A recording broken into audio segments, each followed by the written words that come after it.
Bonjour à toutes et à tous.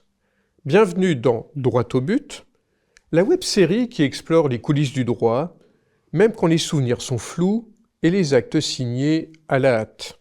Aujourd'hui, direction Las Vegas. Et non, on ne parle pas de blackjack, mais bien de mariage international, succession et surprise post-mortem. Accrochez-vous. Imaginez le contexte pour décor. Un notaire est saisi pour régler la succession d'un défunt. À première vue, tout semble classique. L'état civil indique qu'il était divorcé de sa femme française, Odette. Mais voilà qu'une recherche plus poussée révèle un document inattendu. Un acte de mariage daté de 1975, célébré à Las Vegas, avec une certaine Louise. Personne dans la famille n'était au courant. Les enfants tombent des nues. Le notaire, lui, reste stoïque. Il sait que ce mariage pourrait tout changer.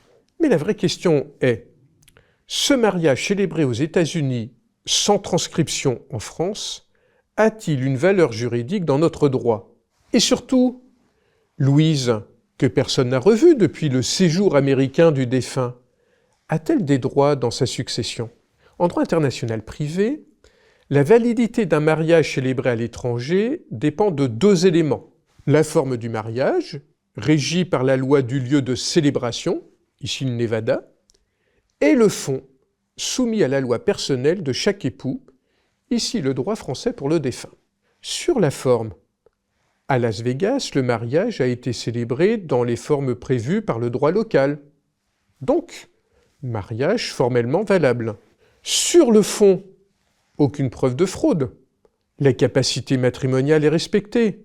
La publication des bans, possiblement éludée, mais sans intention frauduleuse avérée. Or, en droit français, la fraude ne se présume pas. Résultat, le mariage de 1975 est valide. Vous me direz alors, que fait-on de l'absence de transcription sur les registres français? Eh bien, elle n'empêche ni la validité, ni les effets du mariage, car il a été célébré avant 2007, date à partir de laquelle la transcription est devenue une condition d'opposabilité et non de validité en France. Le défunt n'était donc pas célibataire.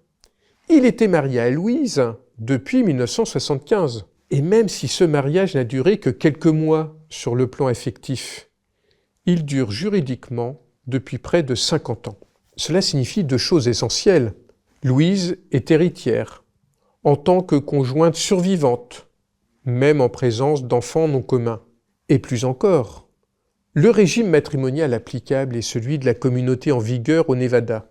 Dans ce cas, tous les biens acquis depuis 1975 sont présumés communs entre le défunt et Louise, sauf preuve contraire, même si elle n'a jamais vécu avec lui depuis, et même si elle ne savait peut-être pas qu'il était encore légalement son mari. Si nous devons conclure, nous dirons donc que ce qui s'est passé à Las Vegas n'est pas resté à Las Vegas, et vous devez, 50 ans plus tard, en démêler les conséquences.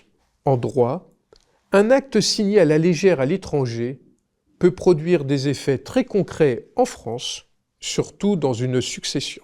J'espère que cet épisode vous a éclairé.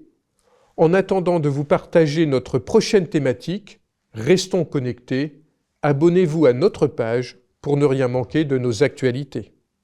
À très bientôt.